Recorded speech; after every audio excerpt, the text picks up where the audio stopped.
So, your first video was good, but what happens if I have variables under the radical sign? I'm glad you asked. It's your girl Tiffany with Tiffany's Tutoring and Consulting LLC, and I'm still guiding you through these education streets. So, welcome from part one. Here is part two. So, what happens if you have variables? Great question. So, we're going to do the same process. I kept my definitions up here in case anybody needs it. Just to remind all the folks, what we're doing is we're taking our whole number and we're basically looking for the smallest prime number that is a factor of this number. So in this case, it's 48. So we have two. And again, going through the process again for those who might have missed video one, you divide those numbers and you continue the process.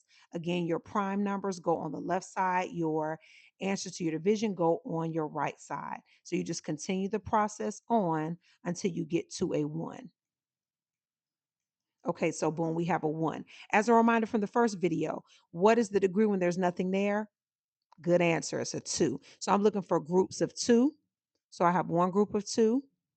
I have another group of two. And then I have a three. So I'm going to leave my three inside the radical. And then two times two is four. Now, what about those variables? Very good question. My degree is two. This is where it's easy, y'all. So you just basically gonna say nine divided by two. So if I take nine and divide by two, what do I have left? I have four that I have. And then I have one that's on the inside. Okay. So 4 times 2 is 8 with 1x left over. Right. Then 18. 18 divided by 2 is going to give me 9. And I don't have anything left over. So then we're going to put it all together, guys. It's really that straightforward. Pretty straightforward, pretty to the point. You're just going to divide your exponent by your degree. And then whatever's left over, you leave it in the house. You leave it under the radical sign. Another way of doing it is you could line it up and actually group them by groups of the degree. So, for example, you could say, let me find some space up here. You could do write out X 9 times and then group it in groups of two. That's another way, but that's just also division. All right, so let's pause and see if you can do the next one on your own. All right, welcome back. We're going to go through the same process we went through before.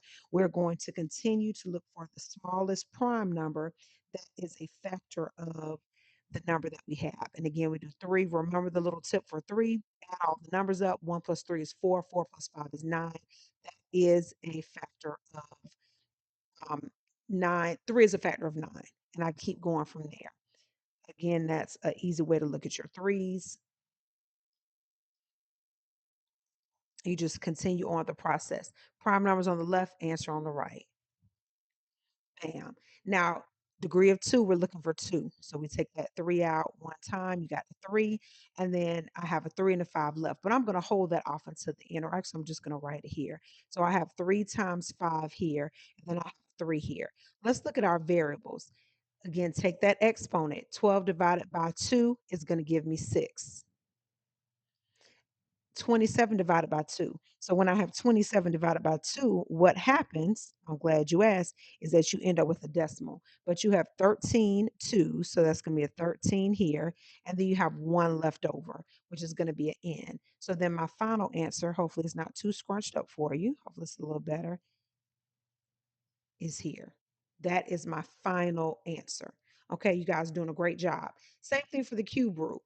It's the same process. Okay, you're going to go through that same process. Remember, when you're finding that smallest prime number that's a factor, it's the same process, guys. It's pretty straightforward when it comes to that process.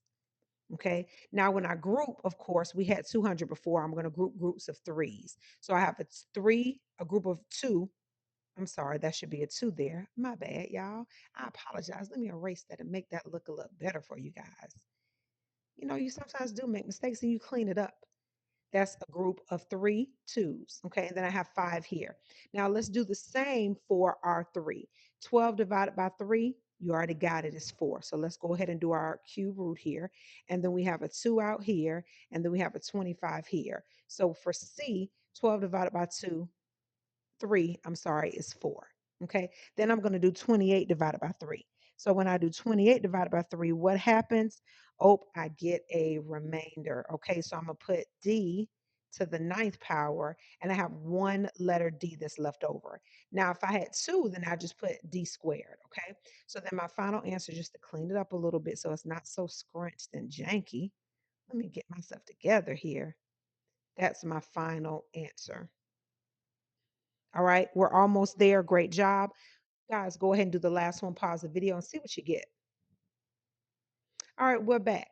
Again, same process. So you should get the process of the numbers pretty easily now. Okay, we're going to go ahead and go through the process that we've been going through to get our answers.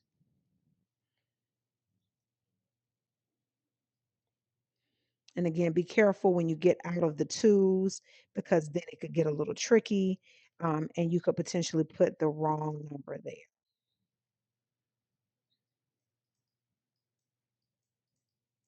All right, we got it. So we got cube root, degree of 3, pulling out that 1 there.